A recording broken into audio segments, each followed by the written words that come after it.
କାଳୁ କାଉର ଚାକିରି ପକ୍ଷୀପୁର ଜଙ୍ଗଲରେ ହେଲା। ସକାଳେ ତା ଡ୍ୟୁଟି ବୋଲି ସେ ରାତି ବସରେ ପକ୍ଷୀପୁର ଜଙ୍ଗଲରେ ପହଞ୍ଚିଲା। ସେ ଆସି ଦେଖିଲା ଜଙ୍ଗଲ ପୁରା ଖାଲି, କେହି ବି ବାହାରେ ବୁଲୁନାହାନ୍ତି, ସମସ୍ତେ ଘର ଭିତରେ ଅଛନ୍ତି। ଆରେ ଇଏ କଣ, ଏତେ ବଡ ଜଙ୍ଗଲ ଆଉ ଏତେ ସାରା ଘର, କିନ୍ତୁ କେହି ବି ବାହାରେ ବୁଲୁନାହାନ୍ତି କଣ? ଜଙ୍ଗଲ ଏତେ ସୁନସାନ କାହିଁକି? କଥା କଣ? ସେତିକି ବେଳେ ସେ ଦେଖିଲା ଜଣକ ଘରେ ଲାଇଟ୍ ଜଳୁଛି। ସେ ଯାଇ ତା କବାଟ ବାଡେଇଲା। ସେ ଘର ଭିତରୁ ଜଣେ ବୁଢା ମଉସା ବାହାରିଲା। ପୁଅ, ତୁ କିଏ? ମୁଁ ତ ତତେ ଆଗରୁ ଏ ଜଙ୍ଗଲରେ ଦେଖିନି। ମଉସା, ମୋ ନାଁ କାଳୁ। ମୁଁ ଏ ଜଙ୍ଗଲକୁ ନୂଆ ଆସିଛି, କିନ୍ତୁ ଏ ଜଙ୍ଗଲ ଏତେ ସୁନସାନ କାହିଁକି? ଏ ଜଙ୍ଗଲରେ କଣ ପକ୍ଷୀମାନେ ରାତି ହେଲେ ବାହାରୁ ନାହାନ୍ତି ନା କଣ? ପୁଅ, ତତେ ମୁଁ ଏବେ କିଛି ବି କହିପାରିବିନି। ତୁ ଏବେ ଜଲ୍ଦି ତୋ ଘରକୁ ଯା, ଆଉ ଜମାରୁ ଘରୁ ବାହାରକୁ ଆସିବୁନି। କାଳୁ ସେ ବୁଢା ମଉସା କଥା କିଛି ବି ବୁଝିପାରିଲାନି, ଆଉ ସେ ନିଜ ଘରକୁ ପଳେଇଲା।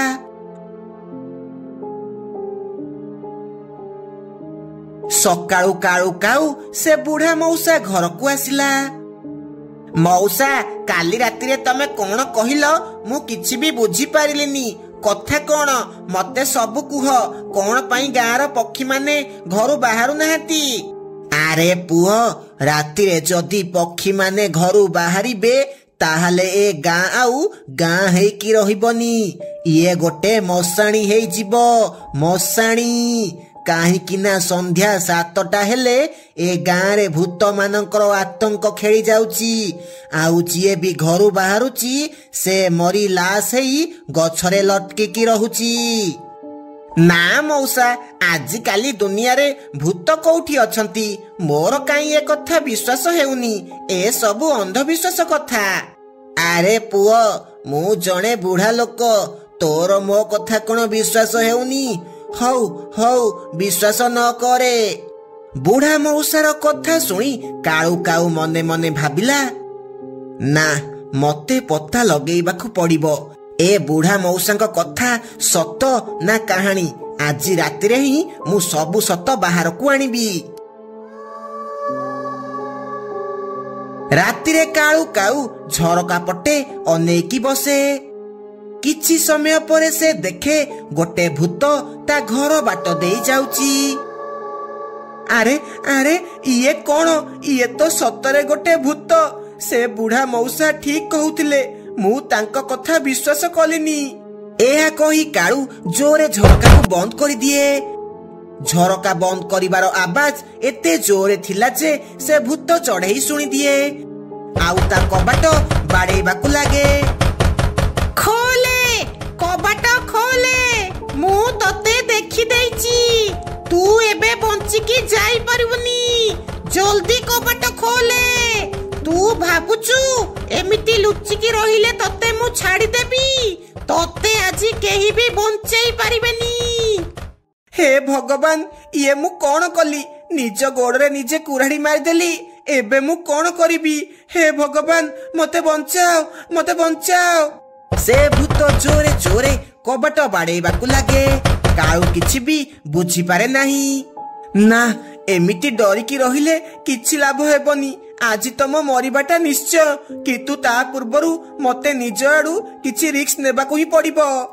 ଏହା କହି କାଳୁ ଗୋଟେ ଅଖା ଧରି କବାଟ କୋଣରେ ଠିଆ ହୁଏ, ଆଉ ଧୀରେ କବାଟକୁ ଖୋଲିଦିଏ। ସେ ଭୂତ ଯେମିତି ଘର ଭିତରକୁ ଆସେ, କାଳୁ ତା ଉପରେ ସେ ଅଖା ପକେଇ ମାଡି ବସେ, ଆଉ ତାକୁ ତା ଭିତରେ ପୁରେଇ ଦିଏ। ଛାଡିଦେ, ଛାଡିଦେ ମତେ କହୁଛି। ଇଏ ତୁ ମୋ ସହ କିଛି ବି ଠିକ କଲୁନି। ତୁ ମୋ ସହ ଧୋକା କଲୁ। ଏବେ ମୁଁ ତତେ ଛାଡିବିନି। ତୁ ଏବେ ଆଉ ବଞ୍ଚିକି ଯାଇପାରିବୁନି। ତୁ ହେଇଥିବୁ ବଡ ଭୂତ, କିନ୍ତୁ ତୁ ମତେ ଜାଣିନୁ। ମୁଁ ହେଉଛି ହନୁମାନଙ୍କର ଭକ୍ତ। ମୁଁ ହନୁମାନ ଚାଳିଶା ପଢିବି, ଆଉ ତୁ ଏଇଠି ଜାଳି ପୋଡି ପାଉଁଶ ହେଇଯିବୁ। କହ, ତୁ ଏସବୁ କଣ ପାଇଁ କରୁଛୁ? ମୁଁ ଏସବୁ କରୁନି। ଏସବୁ ଆମ ଭୂତ ସର୍ଦ୍ଦାର ଆମ ଦ୍ୱାରା କରଉଛି। ସେ ଚାହୁଁଛି ସବୁ ପକ୍ଷୀ ମାନଙ୍କୁ ମାରି ଏ ଗାଁ ଉପରେ ରାଜ କରିବାକୁ। ସେଥିପାଇଁ ସେ ଆମକୁ ପଠେଇଛି ପକ୍ଷୀ ମାନଙ୍କୁ ମାରିବାକୁ। ମତେ ଛାଡ଼ି ଦିଅ, ମୋର କିଛି ବି ଭୁଲ ନାହିଁ। ଏହା ଶୁଣି କାଳୁ କାଉ ବହୁତ ଆଶ୍ଚର୍ଯ୍ୟ ହେଇଯାଏ। ତାପରେ କାଳୁ କିଛି ଗାଁ ବାଲାଙ୍କ ସହ ସେ ଭୂତର ସର୍ଦ୍ଦାର ପାଖକୁ ଯାଏ। ସେଠି ଯାଇ ସେମାନେ ଦେଖନ୍ତି ଭୂତମାନଙ୍କ ସର୍ଦ୍ଦାର ଭୂତମାନଙ୍କୁ ଅର୍ଡର ଦେଉଛି, ଶୁଣ ଭୂତମାନେ, ତମେ ଯାହା ବି କରୁଛ ସେମିତି କରିଚାଲ। ଏ ଗାଁ ବାଲାଙ୍କୁ ସେମିତି ମାରିଚାଲ। ଆମର କେହି କିଛି ବି କରିପାରିବେନି।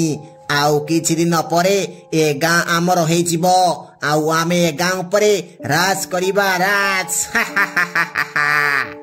ସେ ଗାଁ ବାଲା ଗୋଟେ ତାନ୍ତ୍ରିକକୁ ବି ନେଇକି ଆସିଥିଲେ।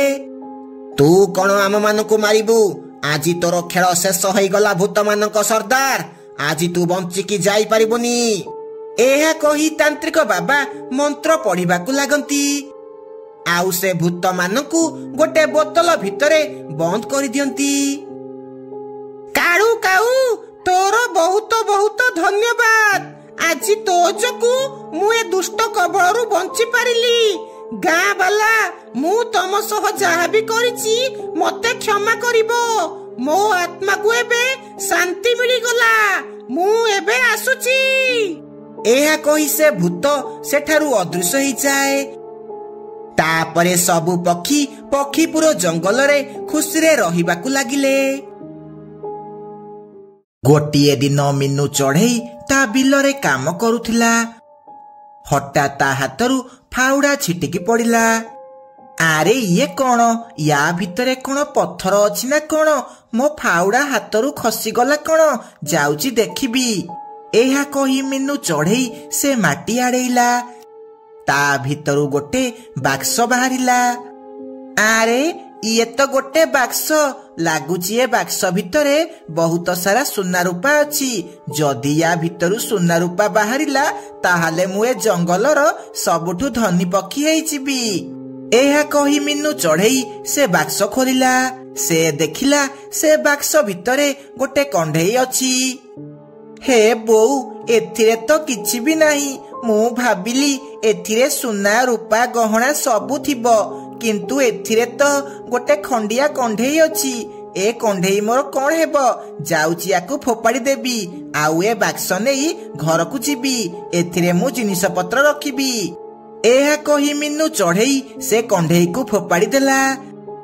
ଆଉ ସେ ବାକ୍ସ ନେଇ ଘରକୁ ଚାଲିଗଲା। ମା, ତମେ ଏ ବାକ୍ସ କୋଉଠୁ ଆଣିଲ? ଏ ବାକ୍ସ ତ ବହୁତ ସୁନ୍ଦର ଲାଗୁଛି। ଆରେ ଝିଅ, ମୁଁ ଏ ବାକ୍ସ ଆମ ବିଲରୁ ପାଇଲି। ଆଉ ହଁ, ତୁ ଖାଇଲୁଣି କି ନାଇଁ? ହଁ ମା, ମୁଁ ଫଳ ଖାଇଥିଲି। ଆଉ କିଛି ବି ଖାଇବିନି। ମତେ ଭୋକ ଲାଗୁନି। ହଉ ତାହେଲେ, ରାତି ହେଲାଣି, ଚାଲେ ଶୋଇ ପଡିବା। ଏହା କହି ସେମାନେ ଦୁଇ ଜଣ ଶୋଇ ପଡନ୍ତି। ରାତିରେ ସେ କଣ୍ଢେଇ ଦେହକୁ ଆତ୍ମା ଆସିଯାଏ। ଇଏ ତୁ କଣ କଲୁ ଚଢ଼େଇ? ତୁ ମୋ ବାକ୍ସ ନେଇଗଲୁ। ଏବେ ମୁଁ କଣ କରିବି? କୋଉଠି ରହିବି? ତତେ ମୁଁ ଛାଡ଼ିବିନି। ଏବେ ମୁଁ ତୋ ଘରେ ରହିବି, ଆଉ ତୋ ରକ୍ତ ପିଇବି। ଏହା କହି ସେ କଣ୍ଢେଇ ମିନୁ ଘରକୁ ଗଲା। ଆରେ ବା, ୟା ଘର ତ ବହୁତ ଭଲ ହେଇଛି। ଆଉ ୟାର ଝିଅ ବି ଅଛି। ମୁଁ ପ୍ରଥମେ ତୋ ଝିଅର ରକ୍ତ ପିଇବି, ତାପରେ ଯାଇ ତୋର ରକ୍ତ ପିଇବି। ଏହା କହି ସେ ଭୂତ କଣ୍ଢେଇ ଗୁଡିର ରକ୍ତ ପିଇବାକୁ ଲାଗିଲା। ସକାଳୁ ଗୁଡି ଦେହ ବହୁତ ଅସୁସ୍ଥ ହେଇଗଲା। ମିନୁ ଦେଖିଲା ଗୁଡିକୁ ବହୁତ ଜୋରେ ଜ୍ୱର ହେଇଛି। ଆରେ ରାତିରେ ତ ୟା ଦେହ ଭଲ ଥିଲା, ତାହେଲେ ସକାଳୁ ଜ୍ୱର କେମିତି ହେଲା? ଯାଉଛି ୟାକୁ ଡାକ୍ତରଙ୍କ ପାଖକୁ ନେଇକି ଯିବି। ଏହା କହି ମିନୁ ଚଢ଼େଇ ଗୁଡିକୁ ନେଇ ଡାକ୍ତରଖାନା ଗଲା। ଡାକ୍ତର ଗୁଡିକୁ ଭଲ ଭାବରେ ଚେକ୍ କଲେ। ମିନୁ ଚଢ଼େଇ, ତୋ ଝିଅ ଦେହରେ ଜମାରୁ ରକ୍ତ ନାହିଁ। ୟାକୁ ଜଲ୍ଦି ରକ୍ତ ଦେବାକୁ ପଡିବ। ଡାକ୍ତର ବାବୁ, ଆପଣ ଯାହା ବି କରି ମୋ ଝିଅକୁ ଠିକ କରିଦିଅନ୍ତୁ। ତୁ ବ୍ୟସ୍ତ ହନି ମିନୁ ଚଢ଼େଇ, ୟାକୁ ରକ୍ତ ଦେଲା ପରେ ଇଏ ପୁରା ଠିକ ହେଇଯିବ।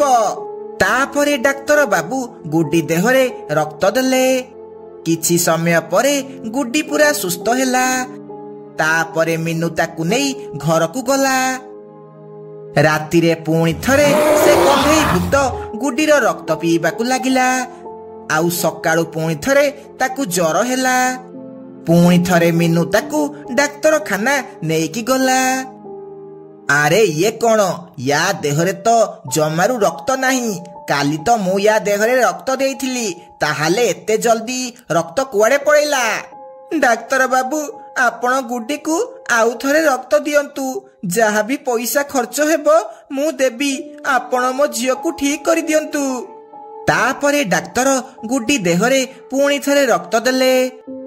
तापरे गुड्डी पुणी थरे सुस्थ हेई घर को गला। एमिटी सबुदिन हेबाकू लागिला। मीनू चढ़ई जाई ए घटना विषय मालती अपा को कहिला। आरे ए सबु कोन डाक्तरन को देखैले भल हेबो? मते लागुची को आत्मा तो झियो देहरु रक्त शोषी देउची। चाले आमे ताकू नेई तांत्रिक पाखकू जिबा। से हियार किछि समाधान करिवे। हाँ मालती अपा चलो जिबा। एहा कही सेमाने गुड्डी को नहीं तांत्रिक पाखकू जीवाकू लागिले। अरे मालती अपा आज केमिति तोर मो कथा मने पड़ीगला? कथा कौन? तांत्रिक बाबा आपण तो सबु जानिछंती। मु आउ कौन कहिबी? आपण एहार किछि समाधान करंतु। ए मीनू झियो सह जहा भी घटुची एथि पई ए मीनू ही दाई। तांत्रिक बाबा मु कौन कली? आउ मो पाई मो झियोर एमिति अवस्था केमिति हैला? तू कौन जानी पारुनु? तू सेदिन जो बाक्स आइलु आउ ता भितरे जो कंढेई थिला से गोटे भूत कंढेई। तू तार बाक्स नहीं आसिलु बोली से एबे आसिकी तो घरे अछि आउ तो झियोर रक्त पिउची। मोर बहुत बड़ भूल हेई गला तांत्रिक बाबा। एबे किछि भी करी मो झियो को बंचातु मो झियो को। तापरे तांत्रिक बाबा मंत्र पढ़िबाकू लागंती। आउ से मंत्र शक्ति द्वारा से कंढेई भूत को सेठाकू आनती। मते एठाकू किए आनिला? मते तमे माने कोन पई एठाकू आनिलो? मु तमकू काहाकू छाड़ीबिनी। तू कोन पई से झियोर रक्त पीलु? एबे भलरे जाई से बाक्स भितरे पसी जा, नहले तते मु भस्म कर देबी। तांत्रिक बाबार कथा सुनी से कंढेई भूत बहुत डरी गला। आउ जाई से बाक्स भितरे पसीगला। तापरे तांत्रिक बाबा से बाक्स नहीं पानी रे भसई दियंती। तापरे मीनू चढ़ई ता झियो सह पुणी थरे खुशी रे रहिबाकू लागिला।